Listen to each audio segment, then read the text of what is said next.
Hi everyone, I am Dr. M. Suresh Anand, working as an associate professor in CSC department, Sri Sairam Engineering College, Chennai. In this session, we are going to see about OOP in Java and characteristics of Java. Come on, let's see. OOP in Java. Java supports almost all the OOP concepts. Object-oriented programming aims to implement the real-world entities using these OOPS concepts. So what are the OOPS concepts supported by Java? Let's see. Object, class, abstraction, data abstraction, encapsulation, inheritance, polymorphism. And this slide shows OOP concepts in Java as an infographics. Object, class, abstraction, encapsulation, inheritance, and polymorphism. And this infographic shows that OOP system, how it was hierarchically arranged in order, starting from object and up to the encapsulation. At the end of this video or class, you came to know how the object, class, inheritance, polymorphism, abstraction, encapsulation are ordered. Let's see OOP concept in Java. The first one is object. What is object? Object is real world entity. It represents real world entity. It means that it could be any real world entity like a pen, car, book, laptop, phone, notebook, anything. Object can be defined as an instance of a class. Any entity which is having identity, state, behavior is known as object. Let's see how to create object or syntax for creating object. See here, name of the class followed by object name equal to new keyword class name with open and close parenthesis or a function.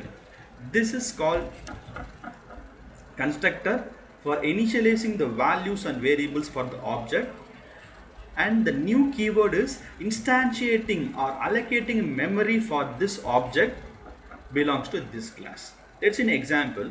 CSE is a class name. S1 is the object which has to be created, and now the new keyword is allocating the memory for the S1 object, and as well as the CSE constructor is initializing all the values or variables to the object S1. Next OOP concept is class. Class is nothing but it's a collection of objects. It is a blueprint from which you can create an object. It contains attributes and methods that can be accessed by its objects. Class has a set of properties and methods that are common to all the objects of one type, which means if you are having a class, if for example assume that you are having a class, it is having 40 objects, all the methods and attributes of that class is common to all these 40 objects. This is what the last point says that. Let's see a syntax for creating a class. Class keyword followed by class name or name of the class, open curly bracket, your variables, variable declaration, and method definition and declaration, close curly bracket. This is the syntax of creating a class. Now we'll see example how to create a class. Class keyword followed by class name. CSE is my class name. Here these are all the variables. So name, roll number, department are the variable. Name is string, roll number is integer, department is string. Coming over here, void get data, void put data are the method, and these are all the definitions of this method. And finally close curly bracket, semicolon is optional, end of the class. So this is how class can be created. Next OOP concept is abstraction. Abstraction means hiding the internal details and showing the essential functionality. It's called as an abstraction. So here in data abstraction is a property which only the essential details are displayed to the user.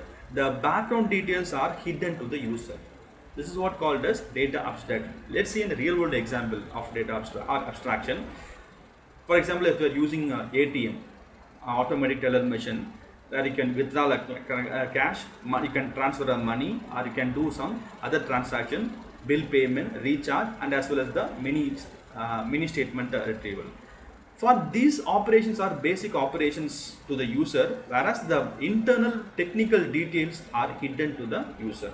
How it is connecting, how it is fetching bank details, all those internal technical details are hidden to the user. And another example I can say, if you're driving a car or bike, you doesn't know about how the inner mechanism of car or bike is working, or implementation of the car and bike. For example, you only knowing acceleration, gear, and as well as driving, but the background details in technical details are hidden to the user. You are not knowing the implementation details. This is another example. And one more example, the phone call. You are making a phone call, right? Dialing the number and using the interface and holding it, and you are using the phone call, but you are not known the background internal processing. So these are all the real-time examples of data abstraction, and as well as in a programming scenario, data abstraction can be used in Java. In abstraction, we are having two concepts. One is abstract class and abstract method. Let's see what is abstract class. Already we know about class. Abstract class is a class which cannot be instantiated, which means you cannot create an object for an abstract class, right? And a subclass means we will see in inheritance what is subclass. Subclass must override or redefine all the abstract methods in the abstract class. And also abstract class can have at least one abstract method and any number of normal methods. Coming to the abstract method is declared. There is no definition. It is only declared in abstract class. It doesn't have any definition, because in the subclass the abstract method is going to be rewritten or overwritten. The definition of the abstract method is defined in this subclass. Let's see in the inheritance how it is working. Let's see the example of abstract class and abstract method. Come over here. Abstract class must have the keyword abstract as a prefix to the class definition. So interest is the class name over here, class keyword and the class name interest, prefix is abstract, so that this class interest can be a abstract class. My rule is abstract class must have at least one abstract method. So coming over here, abstract the method. So thumb rule of abstract method is it is declared with the abstract keyword, but it doesn't have any definition, only declaration given over here. In the subclass is home loan is a subclass and the car loan is a subclass. In the subclasses, the abstract method is overwritten, which means rewritten. Depending upon the need of the home loan and the car loan, they are defining their own definition for the abstract method compute interest. Clear? Next OOP concept is encapsulation. So encapsulation means binding something, wrapping something. So here binding or wrapping code and data together in a single unit. So you are having data and you are having your methods. Method is nothing but codes. Data and methods are bind together in a single unit called a class. This is what called as encapsulation. Here also caption symbol is there. Data and methods are wrapped in a single unit called as a class. Encapsulation.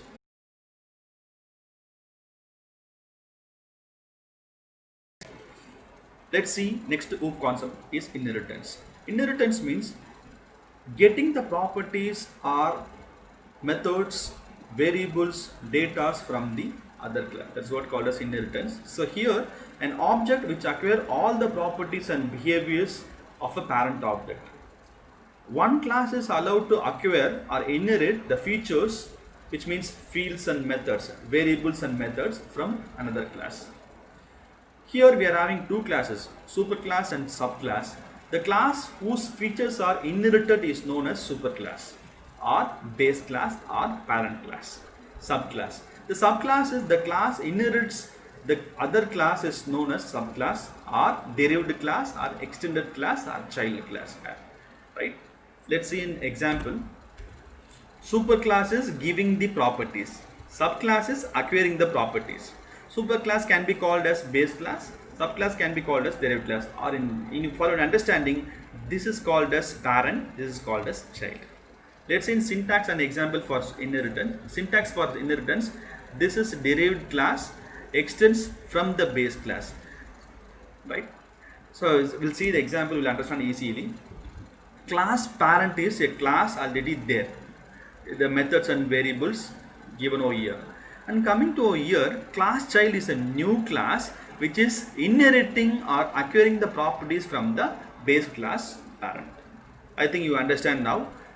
Class keyword for defining the class child extends the parent from the parent. So here all the methods and fields of parent class is inherited to the subclass child. This is what called as simple inheritance or inheritance. From the parent, multiple children might be there. For example, in your home, you are having from your parent, your siblings may be getting the properties, or will be having a number of child from for a parent. All the number of child is getting the properties from the parent. And this is an example of inheritance. Base class is interest. Base class or parent class or super class. Interest is this base class. Get data is the one method. You forgot about this abstract. Subclass is home loan. What is the syntax? Class derived class extends base class name. Come over here. Class derived class name car loan extends base class interest. So the interest class methods are inherited acquired to the subclass home loan as well as subclass car loan. Getting? That's it. Next concept is polymorphism. Polymorphism means taking many form. In Greek it is having two words actually, poly and morph. Poly means many, you know that. Morph means taking many form. So polymorphism means many form. If one task can be performed in different ways is called as polymorphism. For example, if a task is given to the user, draw. Some might be drawing circle, some might be drawing a rectangle, some might be putting a line, some might be putting a rectangle. Task is common. What? Drawing. But depending upon the person, the task drawing is differs. This is what called as polymorphism. In another way, if you are a person and in your home you are a son for your family or a brother for your family, in your classroom you are a student of this belong to the particular class, in some other area you are a public one. So same fellow can be taking many forms. This is called as polymorphism. Let's see example. So draw is a task, but it is having a different definition. One might be drawing circle, square or triangle, or some might be drawing lines or rectangle. Let's see an example for polymorphism. In Java, polymorphism can be implemented by using method overloading. I tell you, I forgot to tell you this thing. Method overloading is a concept. You will be having same function name, different definitions. Method overriding is method which is declared in base class, redefined in the subclass. In parent class, one method will be there. In subclass, I will be rewriting the function definition. This is called as method overriding. Let's see an example of polymorphism. Here actually same function name is same, sum, but definition differs. So this is going to be called as method overloading. I'm having a class name called sum. In a class name I'm having same function name but different definition, different parameters. This is going to be called as method overloading. Next, that's it. So with that we are finishing the OOP in Java.